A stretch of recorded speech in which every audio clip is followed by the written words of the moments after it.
नमस्कार सबैजनालाई। आज चाहिँ म क्यानबरा आइपुगेको छु। अब क्यानबरामा आज हामी घुम्ने कार्यक्रम छ। अब आज हामीलाई घुमाउनको लागि चाहिँ एकदम क्यानबराका स्थायी बासिन्दा अब यहीँ आज घुमाउने जिम्मा चाहिँ मेरो उसले लिएको छ। अब क्यानबराको सम्पूर्ण के रमाइलो छ, के छ भन्ने कुरा चाहिँ उसले घुमाउने छ। हामीलाई घुम्नको लागि चाहिँ हामी तयार छौँ। र खानासाना बिहान खाइयो हो। अब क्यानबेराको मेन उयो भनेको चाहिँ पार्लियामेन्ट हाउस। ल क्यानबराको मेन चाहिँ भ्रमण स्थल मध्येको के पार्लियामेन्ट हाउस भनिसकेपछि हामी पार्लियामेन्ट हाउसतिर अगाडि बढ्यौँ। अब तपाईँहरूलाई अगाडि के हुन्छ अपडेट दिँदै जानेछु, तपाईँहरू हेर्दै जानु होला है त। अब उहाँहरू पनि एकदमै चाहिँ पार्लियामेन्ट जाने भनिसकेपछि एकदम खुसी साथ एकदम अगाडि जानको लागि, अगाडि पार्लियामेन्ट भवन हेर्नको लागि चाहिँ उत्सुकता साथ अगाडि बढिराख्नु भएको छ। एकदम हँसिलो अनुहारका साथ अगाडि बढिराख्नु भएको छ। त्यसै गरी अब हामीलाई चाहिँ लिएर जानको लागि भाइ एकदम रमाइलो गरी चाहिँ अगाडि बढिरहेको छ। हेरौँ, भाइको एक्सप्रेसन पनि एकदम रमाइलो छ।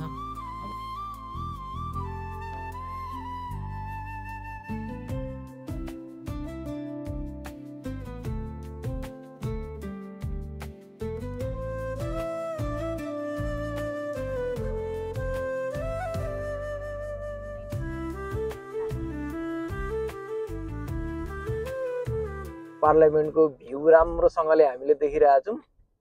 तपाईहरु पनि देखिराख्नु भएको होला। यहाँबाट पार्लियामेन्ट यहाँबाट एकदमै राम्रो देखिरहेको छ। हामीले समाचारमा देखिरहेको पार्लियामेन्टको भ्यू। अनि पानीको यो चाहिँ तपाईको पानीको फोहरा आयो, के भन्छ यसलाई, यो पानीको ल यस्तो राम्रो चाहिँ पानीको फोहरा छ यहाँनेरि। कस्तो लगाएर एकदम आनन्दसँगले ल हेर्नुहोस्, लगाएर पार्लियामेन्ट जस्तो यहाँबाट यस्तो देखिँदैछ होला।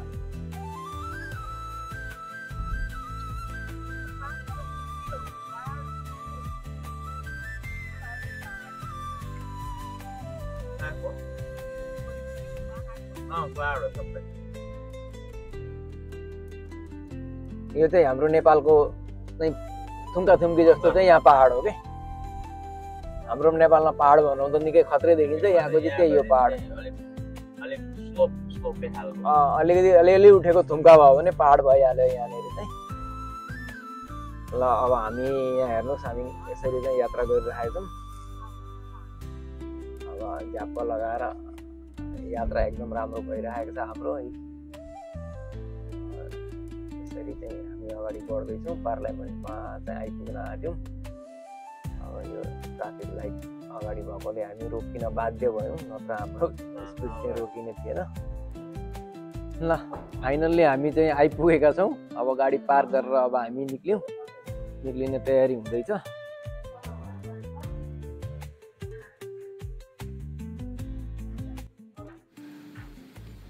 अब यो चाहिँ अस्ट्रेलियाको राजधानी क्यानबरामा अवस्थित सङ्घीय संसद भवन हो। यो देशको प्रमुख राजनीतिक तथा वास्तुकलाको हिसाबले पनि एकदमै महत्त्वपूर्ण भवनको रूपमा यसलाई चाहिँ लिइन्छ। यो क्यापिटल हिलमा रहेको छ। यो भवन चाहिँ महारानी एलिजाबेथले मे 9, 1988 मा चाहिँ उद्घाटन गर्नुभएको हो। यो भवन चाहिँ 1927 देखि प्रयोगमा रहिरहेको पुरानो भवनलाई प्रतिस्थापन गरेको छ। यो भवनले चाहिँ यो नयाँ भवन बनेपछि पुरानो भवनलाई चाहिँ प्रतिस्थापन गरेको हो।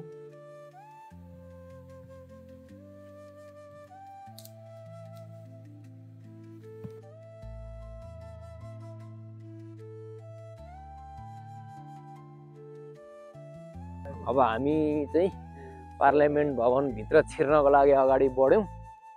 अब हामी अगाडि बढ्दैछौँ झ्याप्प लगाएर। हाम्रो टोली अगाडि बढिरहेछ। अब हामी अगाडि जान्छौँ। त्यसपछि हामी अब सबैजना हिँड्दै जाँदैछौँ। यसरी हेर्नु होला।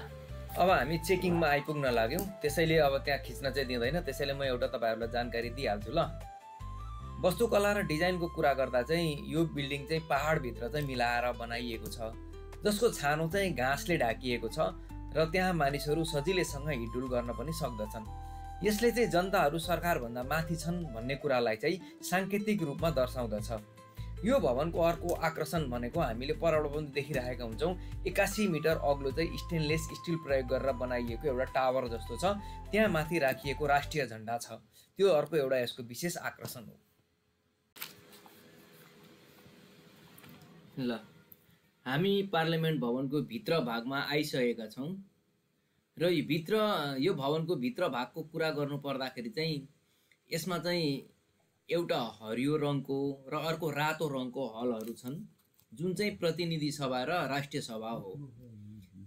त्यसै गरी यो भवनभित्र चाहिँ ग्रेट हल, ट्र्यापेस्ट्री र फरकोट मोजाइक जस्ता कलात्मक ऐतिहासिक प्रदर्शनीहरू पनि रहेका छन् जसले अस्ट्रेलियाको आदिवासी संस्कृतिलाई पनि प्रतिनिधित्व गर्दछ।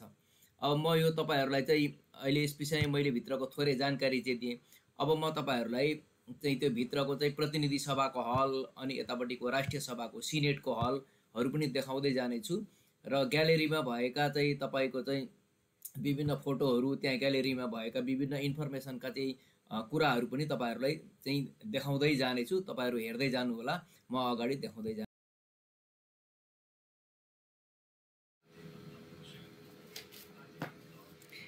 तपाईहरूलाई यो भवनको भ्रमण गराउँदै जाने क्रममा चाहिँ यसको राजनीतिक तथा सांस्कृतिक महत्त्वको कुरा पनि गरिहालौँ है त। यो अस्ट्रेलियाको प्रमुख विधायिका केन्द्र हो जहाँ कानुन निर्माण, बहस र संसद बैठकहरू पनि सञ्चालन हुने गर्दछन्।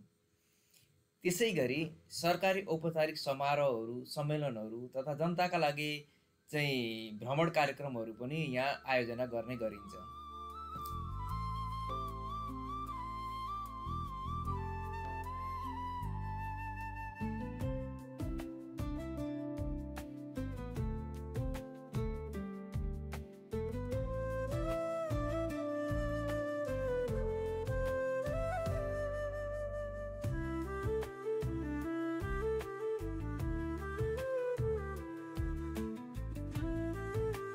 हाउस अफ रिप्रेजेन्टेटिभपट्टि लाग्यौँ अब हामी।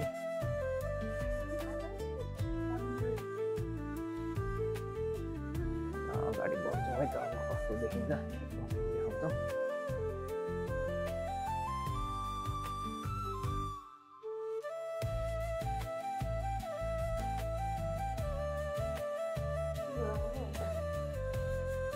पार्लियामेन्ट भवन चाहिँ यस्तो हो भित्रपट्टिको नक्सा। हिँडेँ है त म अहिले हेर्दैछ यहाँबाट ल पार्लियामेन्ट भवनको भित्रपट्टि चाहिँ यस्तो छ।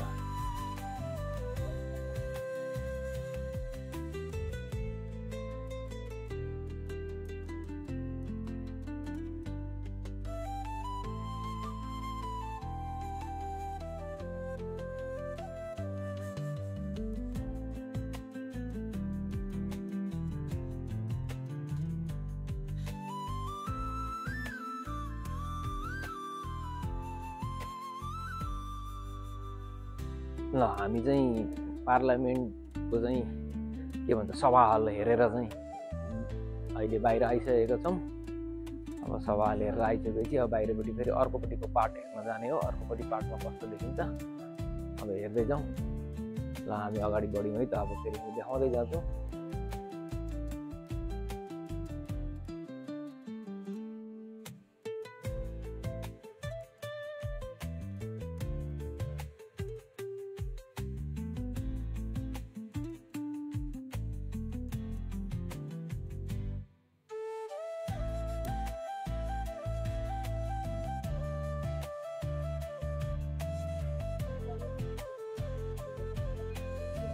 अब हामी चाहिँ माथि चढ्नको लागि चाहिँ एकदम तयारी अवस्थामा छौँ। लिफ्ट आइसकेको छ। ल हामी लिफ्टभित्र पस्यौँ है त। अब ल लिफ्टभित्र पस्यौँ, अब माथि जाने है त। ल अब लिफ्टभित्र हामी आइपुग्यौँ। माथि जाँदैछ। अब रुफटपमा पुगेपछि धेरै नै राम्रो दृश्य देखिन्छ भन्ने कुरा त अब हेरौँ कस्तो देखिन्छ। त्यसपछि फेरि देखाइहाल्छौँ हामी है त। फाइनल्ली हामी चाहिँ रुफटपमा आइपुगेको छौँ। तपाईँहरू देख्न सक्नुहुन्छ अब यी रुफटपबाट चाहिँ यस्तो देखिन्छ पुरा क्यानबराको सबै दृश्य चाहिँ रुफटपबाट देख्न सकिन्छ। ल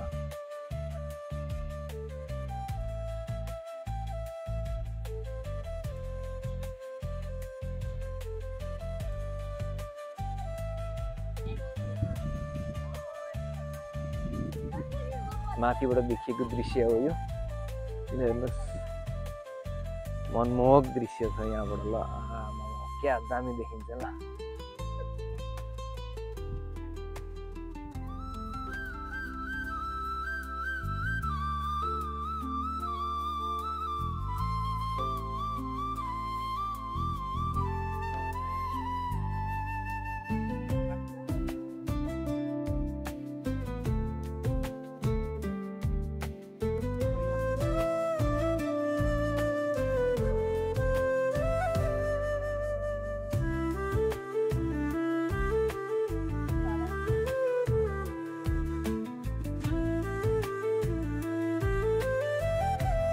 अब हामी सिनेटको अवलोकन गर्न लाग्यौँ। अब सिनेटको अवलोकन गरिसकेपछि तपाईँहरूलाई सिनेट भन्ने कुरो देख्न पाइहाल्नुहुन्छ।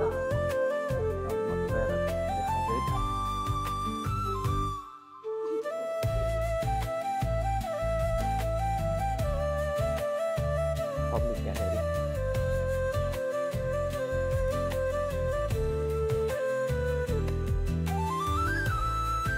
हामी पब्लिक ग्यालेरीमा इन्ट्री गरौँ।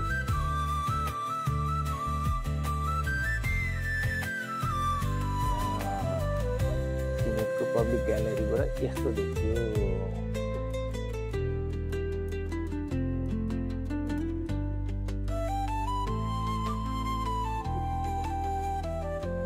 ल हेर्नु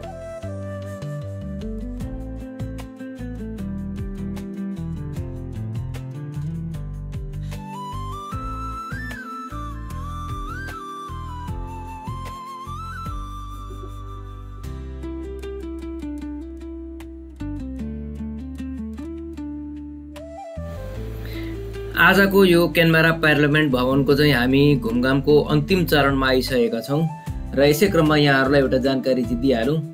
यो भवन चाहिँ क्यानबेराको प्रमुख पर्यटकीय आकर्षण केन्द्रहरूमध्येको एउटा हो र क्यानबेरा भ्रमण गर्न आउने अधिकांश पर्यटकहरूले चाहिँ यो ठाउँको भ्रमण गर्ने गरेका छन् र यसले पनि चाहिँ देखाउँछ कि क्यानबेराको यो कति महत्त्वपूर्ण चाहिँ पर्यटकीय स्थल हो भन्ने कुरालाई।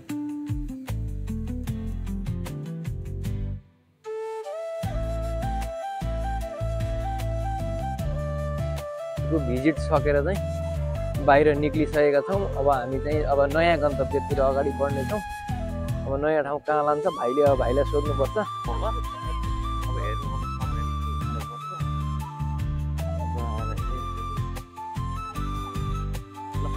ल